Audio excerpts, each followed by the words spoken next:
Di balik selimut yang sama, Mas Andra mendekap tubuhku dengan erat. Sampai sekarang dia masih belum mau memberitahuku tentang janji yang telah dia buat dengan seseorang.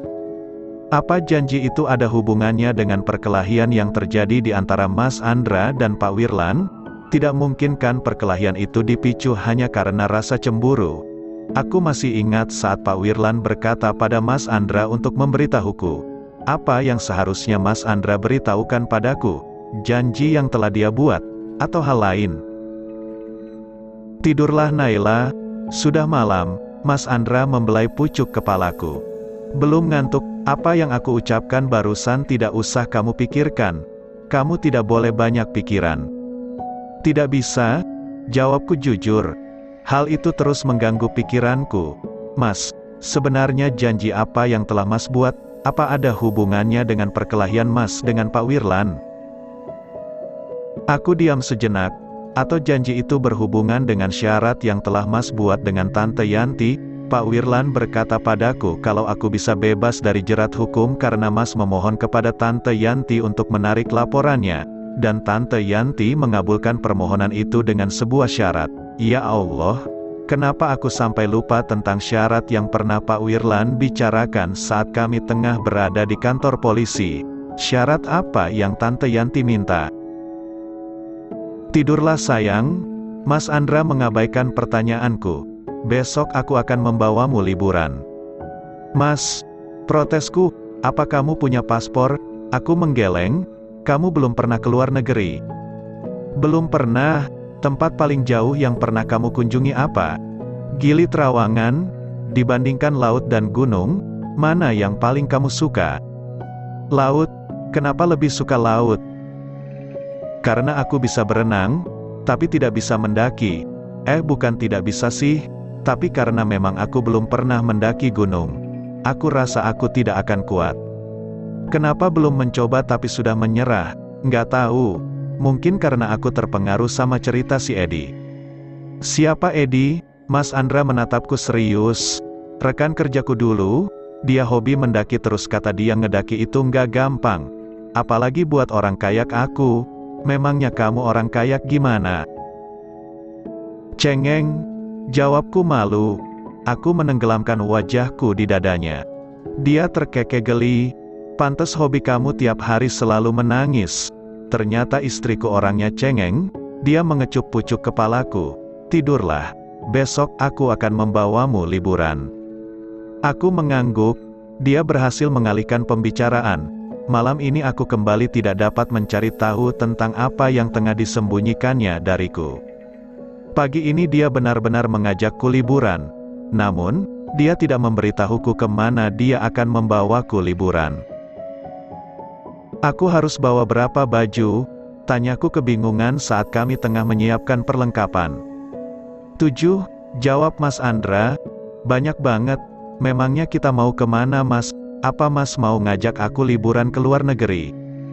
Dia memeluk bahuku dari belakang. Bagaimana aku bisa membawamu ke luar negeri? Kamu kan belum punya paspor. Oh iya ya. Kenapa aku lupa? Nanti setelah liburan aku akan langsung mengurus pembuatan paspormu biar kita bisa jalan-jalan ke luar negeri. Memang kalau nanti aku sudah punya paspor, Mas mau ngajak aku kemana? Ke Tanah Suci, jawabnya sambil mengecup pipiku. Beneran Mas mau ngajak aku ke Tanah Suci? Mas Andra mengangguk. Ketika kakimu melangkah keluar dari negara kelahiranmu, maka aku ingin Tanah Sucilah yang akan menjadi tujuan pertama langkah kakimu. Aku sungguh terharu mendengarnya. Aku membalikkan tubuhku, menatap wajahnya yang tersenyum lembut padaku. Terima kasih Mas. Semoga Allah meridai langkah kakiku untuk bisa sampai di sana. Amin.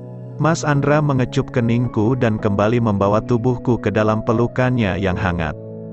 Kami sampai di Bandara Soekarno-Hatta pada waktu zuhur tiba. Bersama ibu dan kedua adikku. Benar, Mas Andra mengajak mereka liburan bersama. Awalnya kupikir kami akan liburan di rumah ibu, karena Mas Andra membawa mobil ke Bogor. Ternyata hal itu ia lakukan untuk menjemput ibu dan adik-adikku. Katanya, sekalian ia mengantarkan berkas penting ke rumah sakit. Mas Andra sudah mengatur liburan ini tanpa sepengetahuanku. Ia bilang seminggu lalu saat berkunjung ke rumah ibu. Naufal sedang membicarakan tentang liburan sekolah yang akan segera datang. Ia pun bertanya padanya ingin liburan kemana dan jawaban Naufal sangat tidak terduga. Ia mengatakan kalau ia ingin liburan ke Takabonerate. Aku sama sekali belum pernah mendengar tempat itu, kata Mas Andra. Takabonerate adalah taman laut nasional yang terdapat di Kepulauan Selayar, Sulawesi Selatan. Aku sempat mendebat karena tempatnya terlalu jauh. Aku takut terjadi sesuatu yang tidak diinginkan pada kandunganku jika menempuh perjalanan terlalu jauh. Namun, Mas Andra bilang ia sudah berjanji pada Naufal. Akhirnya, saat di rumah sakit, selain menyerahkan berkas, Mas Andra pun mengajakku ke dokter kandungan untuk memeriksa keadaanku dan janinku.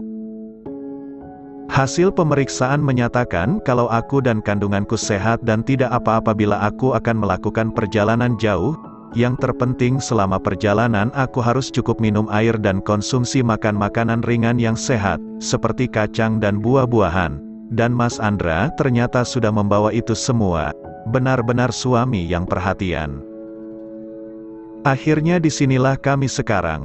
Setelah selesai mengerjakan salat zuhur, Mas Andra mengajak kami ke tempat makan untuk mengisi perut sebab penerbangan yang akan membawa kami ke Makassar masih 1 jam lagi. Namun sebelumnya Mas Andra melakukan check-in dan daftar bagasi untuk barang-barang bawaan kami yang menurutku lumayan banyak tapi untungnya tidak melewati batas bagasi. "Dek, kamu tahu dari mana Takabonerate?" tanyaku pada Naufal yang sedang menyantap hamburger. "Dari TV, Teh.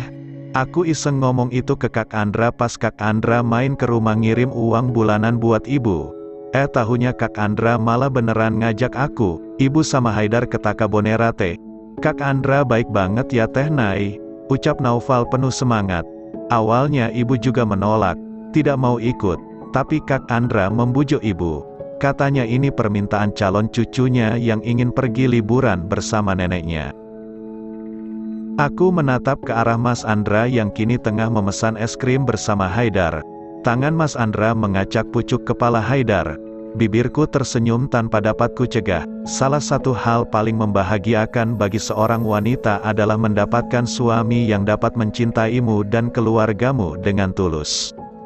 Setelah makan selesai, Mas Andra membawa kami menuju boarding room. Tak lama pengumuman pun terdengar. Perhatian, perhatian, para penumpang pesawat Garuda Indonesia dengan nomor penerbangan G616 tujuan Makassar dipersilakan untuk naik ke pesawat melalui pintu nomor 1. Terima kasih. Ini kali pertama bagi ibu dan kedua adikku naik pesawat. Kedua adikku terlihat sangat antusias tapi tidak dengan ibu. Berulang kali aku dan Mas Andra meyakinkan ibu kalau naik pesawat tidaklah menakutkan dan alhamdulillah kini raut takut telah hilang dari wajah ibu.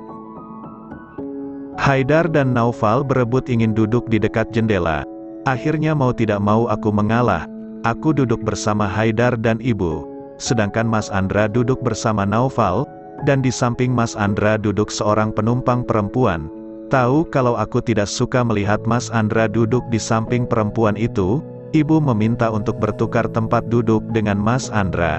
Jadi sekarang aku dan Mas Andra duduk berdampingan. "Kamu cemburu ya?" ledek Mas Andra saat telah duduk tepat di sampingku. Sungguh wanita mampu menyembunyikan cintanya selama 40 tahun. Namun ia tidak akan sanggup menyembunyikan cemburu meski sesaat. Ucapku mengutip kata-kata Ali bin Abi Thalib yang menurutku sangat tepat untuk disematkan pada seorang wanita. Mas Andra tersenyum. "Benarkah wanita mampu menyembunyikan cintanya selama 40 tahun? Kalau kamu berapa lama mampu menyembunyikan cintamu padaku?" "Nggak tahu," jawabku malas. Aku mengalihkan pandanganku ke arah seorang gadis kecil yang duduk di seberang kursi yang diduduki oleh Mas Andra. Gadis kecil itu duduk diapit oleh kedua orang tuanya dan dari tempatku duduk aku dapat mendengar celotehannya yang tengah bertanya banyak hal pada ibunya. Seketika bayangan Maryam memenuhi pelupuk mataku. Dia seperti Maryam, menggunakan baju muslim berwarna merah dengan gambar kartun Minnie Mouse.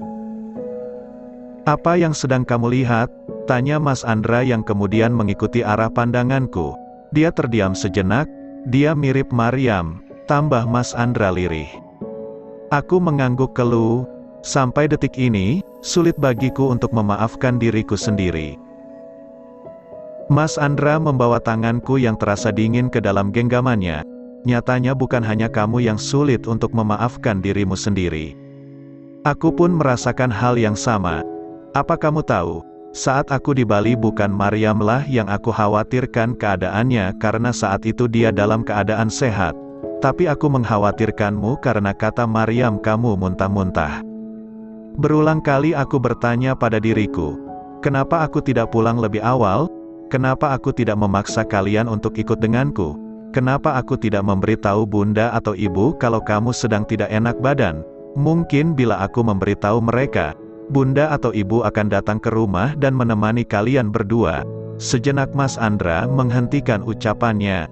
Matanya menatap sendu mataku yang sudah berkaca-kaca. "Saat kembali dari Bali, aku berencana untuk mengutarakan perasaanku padamu karena saat itu aku sudah yakin kalau aku mencintaimu. Selama ini aku terlalu takut untuk mengakuinya. Aku takut kalau perasaan cinta yang aku rasakan padamu hanyalah semu dikarenakan kamu mirip dengan Diandra. Sungguh aku tidak mau menjanjikan cinta yang semu padamu karena kamu berhak untuk dicintai secara utuh." Aku menutup mulut dengan tangan kiriku, berusaha untuk meredam isak tangis yang hendak lolos dari tenggorokanku. Namun Allah berkata lain. Kepergian Maryam membuat rasa cintaku bercampur dengan rasa benci dan kecewa. Di satu sisi aku mencintaimu, namun di sisi lain aku begitu merasa kecewa dan membencimu. Mas Andra kembali menghentikan ucapannya. Dia menatap kembali ke arah anak kecil yang duduk di seberangnya. Namun aku sadar, kalau memaafkan adalah salah satu sumber kebahagiaan yang utama. Aku harus memaafkan diriku sendiri dan aku harus memaafkan dirimu. Bunda berkata padaku, mungkin inilah cara terbaik Allah untuk melindungi Maryam dari segala keburukan dunia. Aku menenggelamkan wajahku di dada Mas Andra, tangisku tak mampu lagi dapat kutahan. Tidak peduli dengan tanggapan para penumpang yang mungkin akan terganggu oleh tangisanku. Tidak apa-apa, itulah ucapan yang Mas Andra katakan kepada ibu dan para penumpang lainnya yang bertanya kenapa aku menangis. Sudah nangisnya, ucap Mas Andra sambil menepuk-nepuk pucuk kepalaku. Susah, jawabku tersendat-sendat. Teh Nai kalau disuruh berhenti nangisnya malah makin lama. Jadi udah biarin aja, nanti juga kalau capek berhenti sendiri, sahut Haidar sadis. Aku langsung mencubit tangannya dengan kencang. Mas Andra terkekeh geli. Dia menyeka air mata yang masih membasahi pipiku. Sudah Naila, Haidar kan masih kecil, jangan dilawan, ucapnya. Tangan kanannya merangkul bahuku sedangkan tangan kirinya memegangi tangan kananku yang hendak kembali mencubiti Haidar malah yang nyengir tidak jelas. Perjalanan selama 2 jam 30 menit pun berakhir. Kami sampai di Bandara Internasional Sultan Hasanuddin Makassar pada pukul 3:30. Kami pun langsung menuju Masjid Al-Mukhlisin untuk melaksanakan salat Asyar. Setelah salat Asyar, Mas Andra bertanya padaku dan ibu apakah ingin istirahat dulu atau langsung melanjutkan perjalanan ke Bandar Udara Aroepala Selayar. Bila ingin istirahat dulu, berarti kami melanjutkan perjalanan besok lagi. Karena penerbangan dari Bandara Sultan Hasanuddin Makassar ke Bandar Udara Aroepala Selayar hanya 2 kali dalam sehari. Dan untuk hari ini dijadwalkan penerbangan sore pada jam 16.45. Aku rasa 1 jam cukup untuk istirahat sebelum melanjutkan perjalanan dan ibu setuju dengan pendapatku. Kalau kedua adikku jangan ditanya, karena mereka sudah tidak sabar ingin segera sampai di Takabonerate. Mas Andra yang memang sudah booking 3 tiket langsung melakukan check-in. Setelah melakukan check-in, aku bertanya padanya, Mas sudah pesan tiketnya? Kalau tadi dibatalkan, berarti hangus dong tiketnya. Nggak apa-apa hangus, yang penting selama perjalanan kalian merasa nyaman. Ih, rugi dong Mas. Jangan buang-buang uang, sayang tahu. Gerutuku. Sayang Mas sama kamu bukan sama uang.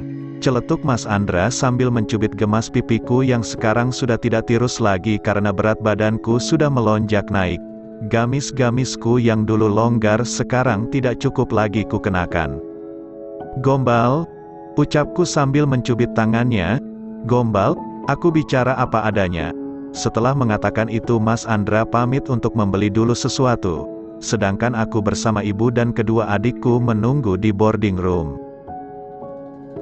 Tak lama Mas Andra kembali membawa donat dengan beraneka ragam rasa. Aku memilih rasa matcha sedangkan ibu memilih donat bertabur kacang mede dan kedua adikku berebut ingin rasa blueberry. Tadinya Mas Andra ingin membeli lagi yang rasa blueberry agar Naufal dan Haidar tidak ribut. Namun ibu melarangnya dan memaksa Naufal untuk mengalah. Mas, bolehkah aku bertanya? Tanya apa? Jawab dulu. Boleh apa enggak? Tanyaku padanya yang tengah memperhatikan Naufal dan Haidar yang sedang sibuk membicarakan tentang apa saja yang tadi mereka lihat saat naik pesawat. Ketika aku menjawab tanya apa itu tandanya kamu boleh bertanya. Oh gitu ya? Memangnya kamu mau tanya apa? Kini perhatian Mas Andra terfokus padaku. Sejak kapan Mas memaafkanku? Sejak kamu berlutut di kakiku sambil menangis. Aku mengerjap bingung. Benarkah, tapi kenapa Mas tetap bersikap dingin padaku? Karena aku tidak mau kamu. Perhatian, para penumpang pesawat Garuda Indonesia dengan nomor penerbangan G7856 tujuan Pulau Selayar dipersilakan untuk naik ke pesawat melalui pintu nomor 3. Terima kasih. Astagfirullah, kenapa pendengaranku malah fokus ke pengumuman? Aku jadi tidak mendengar ucapan Mas Andra secara utuh. Mas tadi ngomong apa? Aku berharap dia mau mengulangi ucapannya. Tidak ada siaran ulang sayangku. Ayo, kita harus segera ke pintu 3. Aku meraih tangannya. Mas, apa? Tanyanya sambil membalas genggaman tanganku. Tadi aku nggak dengar Mas ngomong apa. Memangnya tadi kita sedang membicarakan apa? Mas Andra memasang wajah polos. Nggak tahu ah. Mas nyebelin? Mas Andra langsung merangkul bahuku. Kamu tidak mendengarnya karena mungkin itulah yang terbaik untuk kamu. Bersabarlah yang kelak kamu akan tahu semuanya. Tapi, Mas mencintaimu, aku langsung terdiam. Sekarang dia benar-benar pintar mengalihkan pembicaraan. Mau tidak mau, aku tersenyum dan membalas, aku juga mencintaimu.